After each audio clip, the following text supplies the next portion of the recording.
Hello నమస్తే. తెలంగాణలో party మారిన ఎమ్మెల్యేల పరిస్థితి చూస్తే జాలేస్తోంది. తెలంగాణలో ఆ ఎమ్మెల్యేలను పార్టీలోకి చేర్చుకున్న కాంగ్రెస్ పార్టీ నాయకత్వాన్ని చూసినా అదే జాలి కలుగుతోంది. మనకి జాలి కలుగుతోంది వాళ్ళని చూస్తే.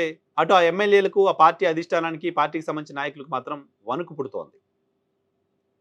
ఓ పార్టీకి సంబంధించిన ఎమ్మెల్యేలు ఇంకో పార్టీలోకి వెళ్ళడం కొత్తేం కాదు. తెలంగాణ రాజకీయాల్లో ఇటీవల కాలంలో చూస్తూ ఉన్నాం. ఎమ్మెల్యేలని చేర్చుకోవడం తప్పు అని తెలిసి కూడా, నైతికం కాదు అని తెలిసి కూడా గతంలో బీఆర్ఎస్ పార్టీ, ప్రస్తుతం కాంగ్రెస్ పార్టీ అలాగే బిహేవ్ చేస్తూ వస్తున్నాయి. ఆ విషయంలో తెలంగాణ ప్రాంతానికి సంబంధించి మాత్రం Bharatiya Janata party clean chit ఇవ్వచ్చు మనం.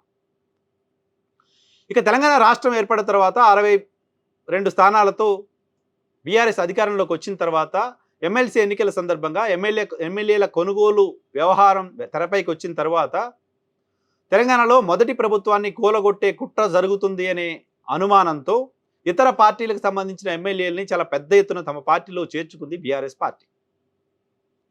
తెలంగాణలో రాజకీయ పునరేకీకరణ జరగాల్సిన అవసరం ఉంది అంటూ శాసనసభ పక్షాలనే విలీనం చేసుకుంది. కమ్యూనిస్ట్ పార్టీలు, వైఎస్ఆర్ కాంగ్రెస్ పార్టీ, తెలుగుదేశం పార్టీ శాసనసభ పక్షం, ఈవెన్ కాంగ్రెస్ పార్టీకి సంబంధించిన శాసనసభ పక్షం బీఆర్ఎస్లో విలీనమయ్యాయి. సో మొదటిసారి అటువంటి పరిస్థితి ఉంది. విలీనం చేసుకున్నారు, యాక్సెప్టెన్సీ వచ్చింది ప్రజల నుంచి. ఆ తర్వాత 88 స్థానాలతో రెండోసారి బీఆర్ఎస్ పార్టీకి అధికారాన్ని ఇచ్చారు. రెండోసారి అధికారంలోకి వచ్చిన తర్వాత కూడా బీఆర్ఎస్ పార్టీ మళ్ళీ కాంగ్రెస్ పార్టీకి సంబంధించిన శాసనసభ పక్షాన్ని విలీనం చేసుకుంది. దానిపైన చాలా పెద్ద ఎత్తున వ్యతిరేకత వచ్చింది. కాంగ్రెస్ పార్టీకి సంబంధించిన ఎమ్మెల్యేలని చేర్చుకుని కాంగ్రెస్ పార్టీని ఒక బాధిత పార్టీగా మార్చింది. బాధిత పార్టీగా ఉన్న కాంగ్రెస్ పార్టీ అధికారంలోకి వచ్చిన తర్వాత కాంగ్రెస్ పార్టీ కూడా 10 మంది బీఆర్ఎస్ పార్టీకి సంబంధించిన ఎమ్మెల్యేలను తమ పార్టీలో చేర్చుకుంది.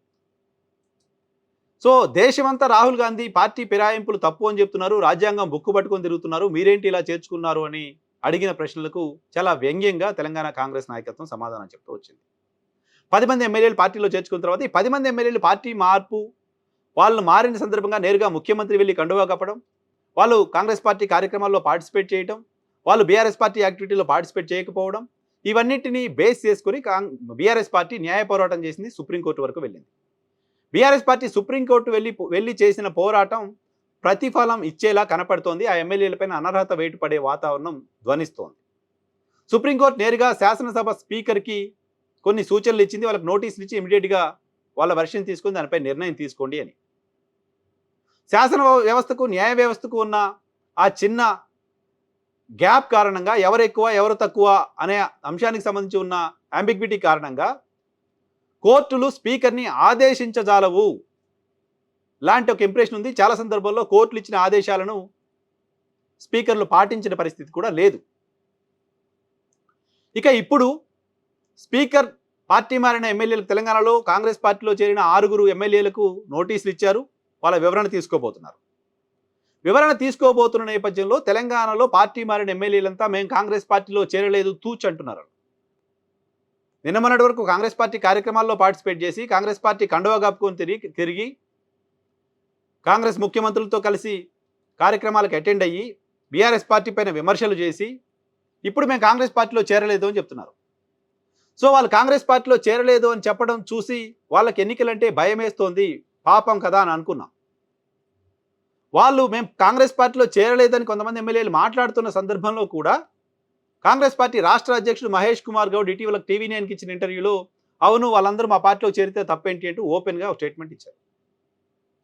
సో కాంగ్రెస్ పార్టీ ఎన్నికలు వచ్చినా ఎదుర్కోవడానికి రెడీగా ఉంది, వాళ్ళని చేర్చుకొని ధైర్యంగా నిలబడింది, ఎటువంటి భయం కాంగ్రెస్ పార్టీకి లేదు, వాళ్ళ తరపున కాంగ్రెస్ పార్టీ అండగా ఉండబోతోంది అని అనుకున్నాం. ఆ స్టేట్మెంట్ తర్వాత సడన్గా 2 రోజుల తర్వాత మహేష్ కుమార్ గౌడ్ ప్రెస్ కాన్ఫరెన్స్ పెట్టి వాళ్ళు మా పార్టీలో చేరలేదు, మేము కప్పింది జాతీయ జెండా కప్పాం, వాళ్ళు ఎక్కడ పార్టీలో చేరారు, వాళ్ళు ఇంకా బీఆర్ఎస్లోనే ఉన్నారు చూడండి, కావాలంటే మా ముఖ్యమంత్రి ఇంకెవరైనా కలుస్తారు, వేరే పార్టీకి సంబంధించిన ఎమ్మెల్యేలు కలిశారు అంటూ ఫోటో చూపిస్తున్నారు.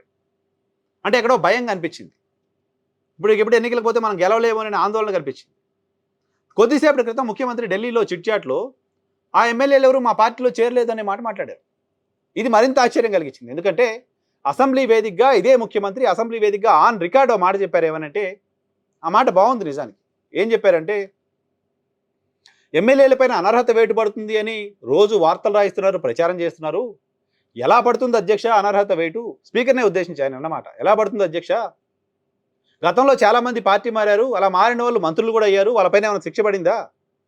అప్పుడు ఇదే శాసనసభ, అప్పుడు ఇదే కోర్టు, అప్పుడు ఇదే చట్టం, అప్పుడు లేనిది ఇప్పుడు ఎలా ఉంటుంది అధ్యక్ష అంటూ మాట్లాడారు. నిజమే, అప్పుడు ఎవరిపైన పడినా ఎలక్షన్‌కి నెల రోజుల ముందో, 2 నెలల ముందో అనర్హత వేటేసేవాళ్ళు. మళ్ళీ ఎలక్షన్‌కి వెళ్ళేవాళ్ళు, జరిగిపోయేది. ఫార్మల్‌గా వేటేసామని చెప్పుకోవడానికి ఉండేది. ఇన్ టైమ్‌లో జరిగేది కాదు. సో వాళ్ళు పార్టీ మారితే తప్పేంటి? గతంలో ఎలా జరిగిందో అలాగే ఉంటుంది అని అసెంబ్లీ సాక్షిగా చెప్పిన ముఖ్యమంత్రి ఈరోజు ఢిల్లీలో కూర్చొని నేను కప్పిన కండువాలు కాంగ్రెస్ కండువాలు కాదు. అసలు వాళ్ళు మా పార్టీలో ఎప్పుడు చేరారు? వాళ్ళు మా పార్టీలో చేరితే వాళ్ళ జీతాల నుంచి టీఆర్ఎస్ పార్టీకి డబ్బులు ఎందుకు పోతున్నాయి? ఇటువంటి మాటలు మాట్లాడారు. సో ముఖ్యమంత్రిలో కూడా భయం కనపడింది. ముఖ్యమంత్రిలో కూడా వణుకు కనపడింది. పార్టీ మారిన వాళ్ళు మళ్ళీ గెలుస్తామో లేదో అనే భయం వాళ్ళకి కనపడుతోంది. పార్టీలో చేర్చుకున్న ముఖ్యమంత్రులు కూడా మళ్ళీ నేను వాళ్ళని గెలిపించగలనో లేదో అనే ఆందోళన కనపడుతోంది. ఒక్క విషయానికైతే ఆన్సర్ చెప్పాలి తెలంగాణ సమాజానికి ఖచ్చితంగా. మాటలు మార్చొచ్చు, మాటలు మారుస్తున్నారు. మీరేం మార్చారో, ఏం చేస్తున్నారో ఇప్పుడు మీరే గతంలో బీఆర్ఎస్ పార్టీ అయినా ఇప్పుడు మీరైనా ప్రజలు గమనిస్తూనే ఉన్నారు. కళ్ళ ముందు కనపడుతోంది కదా, కాంగ్రెస్ పార్టీకి సంబంధించిన ఎంపీ అభ్యర్థిగా బీఆర్ఎస్ పార్టీ నుంచి గెలిచిన ఎమ్మెల్యేని టికెట్ ఇచ్చి మీరు నిలబెట్టారు కదా సికింద్రాబాద్ పార్లమెంట్కి. దానికి ఏం సమాధానం చెప్తారు? అప్పుడు కాంగ్రెస్ పార్టీ కండువా కాదా, జాతీయ జెండానా? అప్పుడు హస్తం గుర్తుకోపోయిన కాదా ఓట్లు అడిగింది? బీఆర్ఎస్ పార్టీ గుర్తుపోయిన దానం నాగేంద్ర పోటీ చేశారు. దానికైనా ఆన్సర్ చెప్పాల్సిన అవసరం ఉంటుంది కదా. పోచారం శ్రీనివాసరెడ్డి గారు చాలా పెద్ద మనిషి, స్పీకర్గా పనిచేసిన వ్యక్తి. ఆయన ఇంటికి వెళ్ళి మీరు కండువా కప్పి బయటకు వచ్చిన తర్వాత ఆయన మాట్లాడిన మాట ఏంటి? నేను కాంగ్రెస్ పార్టీతోటి రాజకీయ జీవితాన్ని ప్రారంభించాను, మళ్ళీ కాంగ్రెస్ పార్టీలోకి వచ్చాను, సొంత ఇంటికి వచ్చినట్టుందని మాట్లాడారు. ఎవరు కాదు, ఆ 10 నియోజకవర్గాలకు సంబంధించిన కాంగ్రెస్ పార్టీ ఇన్ఛార్జీలను అడగండి, వాళ్ళ పార్టీ మారారో చెప్తారు. మీ ఇన్ఛార్జీలు అలగడం, మీ ఇన్ఛార్జీలకి వాళ్ళకి మధ్య గొడవలు కావడం, రోజు మీరు పంచాయతీలు చేయడం చూస్తున్నాం కదా. సో కాంగ్రెస్ పార్టీకి సంబంధించిన నాయకుల ప్రస్తుత పరిస్థితి చూస్తే బేలగా అనిపిస్తోంది. వాళ్ళలో వణుకు కనపడుతోంది, వాళ్ళలో భయం కనపడుతోంది. ఎన్నికలంటే ఆందోళన చాలా స్పష్టంగా ముఖ్యమంత్రి నోటి వెంట నుంచి కూడా వినపడుతోంది.